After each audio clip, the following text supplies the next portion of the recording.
Spider-Noir. This is... I don't know. This was not on the bingo card. Nicolas Cage will be Spider-Man. Wow.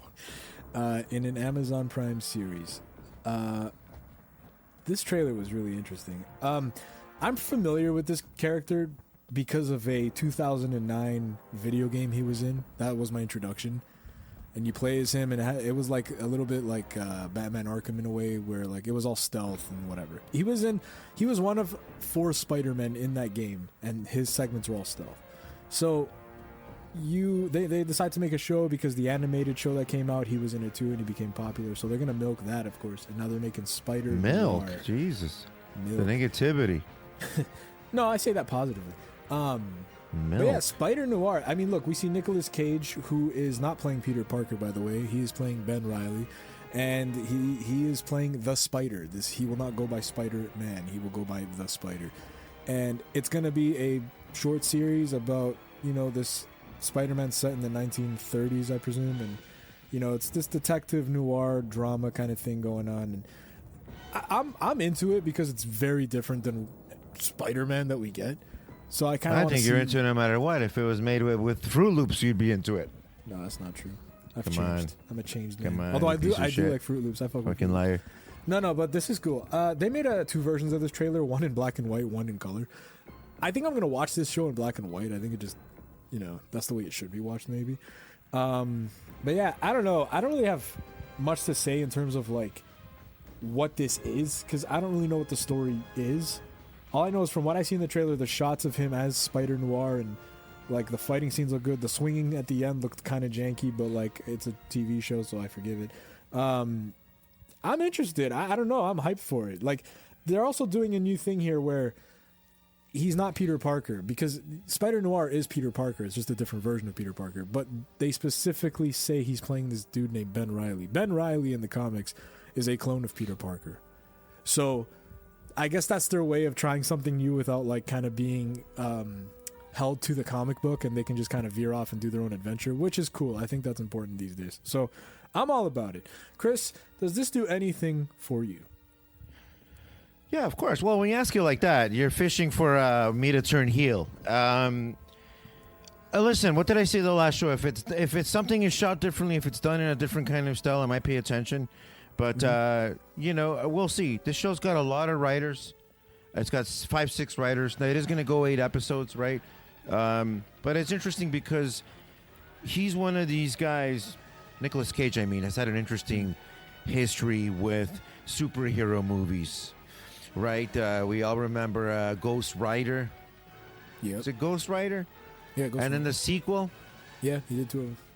And then there was going to be something else, and then he got canceled, and then didn't he have a spot at the Royal Rumble, which is like the Avengers, and it got blown out as well? Remember that? That I'm not sure. I know he was supposed to be... Or there was a rumored cameo, but it got squashed. There was something like that. There was so Maybe many the of those, Deadpool though. movie. Yeah, I don't know. Wasn't he But anyway, Superman also? Yeah. He was supposed to be Superman. Nicolas Cage is one of those guys that for a long time had to keep doing the Disney movies and everything because he had really expensive habits, when you're trying to just travel the world and steal things you can only find in museums. Or was that one of his movies? But you get it, At the end of the day, he's a big name. Nicolas Cage is a monster. He's a monster when it comes to the box office, when it comes to all kinds of things. He's a big name. He just hasn't been one of the guys pushed for the last 10, 15 years.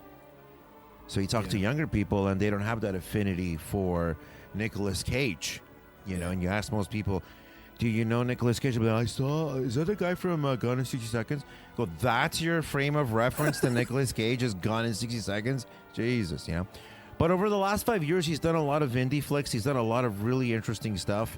A lot of stuff that is on my watch list that I just haven't gotten around to watching. But it's very interesting to see him in here.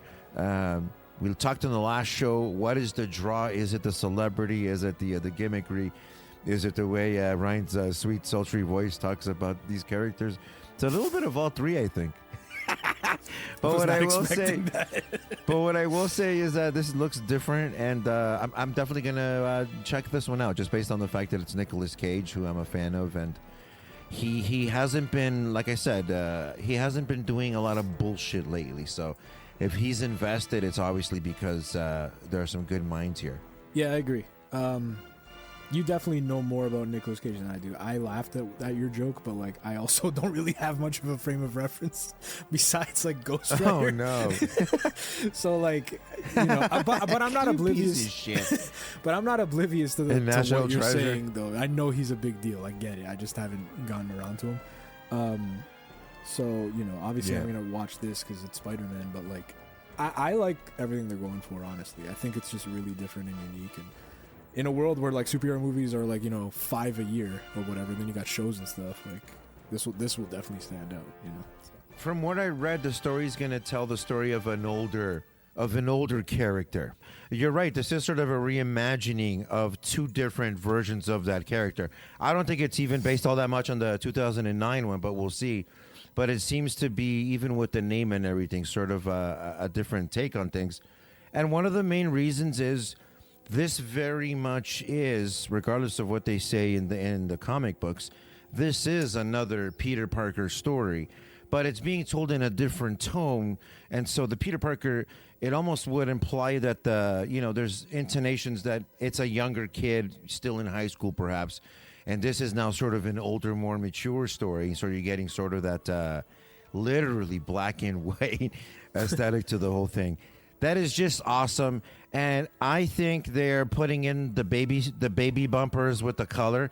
I think this is meant to be watched in black and white, but they were so scared of the potential backlash that they opted to put the color version for the dummies. But it's gonna be nice to watch it in black and white. I love it. Stylistically, I think it's great. Yeah, if you're gonna call something noir, you better deliver on the noir. You know. Yeah. I tried watching the trailer in color and I didn't like it. I was like, it makes it look more cheesy, you know? Like, I was like, nah, it's like they're in costumes. I can't stand it.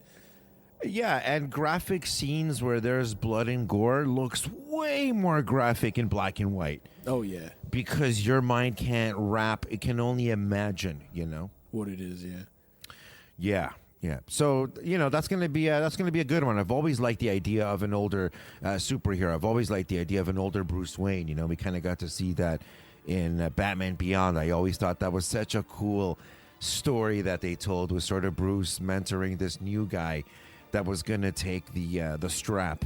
He was sort of setting him up to be the next guy, and it wasn't always smooth sailing. They would clash at times, and sometimes he would criticize the old man for the way he did things, and sometimes he'd criticize him for being younger, maybe a little bit careless with, things like protecting his identity and stuff like that, right? But yeah. I'm in this one. I'm going to check this one out, Ryan, for the kids. I also know, like, it probably doesn't mean anything that his name is Ben Reilly, but like, I'm a pretty big Ben Reilly fan in the comics. So like, you never mentioned that name in your life, fucking liar. You wouldn't know who that is. Who's Ben Reilly? I told you, he's a clone of Peter Parker. Who's Ben Reilly? Yeah, I know. It's kind of funny how they do certain gimmicks like that, right? To now sort of paint something brand new, you know? Right, that's true. Like, to people that don't know that, they're like, "Oh, who the hell is Ben Reilly guy?" Yeah. But I don't know. Spider-Noir sounds pretty badass as well. Oh yeah. But, Ben Reilly was never Spider-Noir in the comics. Like, this is completely original. They're mixing all this shit up, right? Yeah. So it's like, okay, cool. So I'm not really expecting the fact that, I'm not expecting him to be like, I'm actually a clone of, like, Peter Parker. That's not going to happen. I mean, I remember... I like the nod. Like, remember Kraven the Hunter? If you look at Kraven the Hunter from the 1960s, he's wearing, like, a leopard skin, like, Tarzan kind of gimmick. And then when the movie comes out, he's more of like a super soldier kind of thing, right? But I still haven't seen that movie. The gimmickry. The Battle of the Mid 2023 28. Like, after I saw Morbius, I'm like, man, I don't know, dude. Like, it's not that it was a horrible movie, but it's like they're probably all worse than this. No. Well, I don't know. I think I've heard Madam Web is really fucking bad. I haven't seen that one. But, for example, I think it kind of depends, right? Like, for example, the canceled, was it the Batgirl movie that they shelved? Yeah. With Michael Keaton in it? Okay, I think if they released it at the time, I think it might have even got empathy for trying something new. Yeah. You know, there's a little bit to that. But I don't know. I think you get to a certain point and you just have to, you know, deliver something. And the Madam Web stuff, I don't know if that was the worst. I just know that when I watched Morbius, it wasn't like it was insulting, but it wasn't good. Yeah. Right? So sometimes you gotta. So with the same expectation, Captain America, for example, Captain America 4, I had higher expectations for, and therefore I would say, to me, Captain America was the bigger bomb because of it was just a worse movie. They fucked up on the biggest. I might have fucked up a one-night comic stand at the local bar, got booed off stage, but you fucked up the Super Bowl. Does that make sense? That metaphor, yeah. like there's you messed up the Super with, Bowl halftime show. There's expectations with Captain America. There was none for Morbius, so you kind of already assumed it was right. So coming America, in and watching a mid-movie, all right. Yeah. If you guys like this video, be sure to check out the rest of the channel and consider subscribing. Go even further and subscribe to Podcast Fresh wherever you listen to your podcasts for new episodes every week.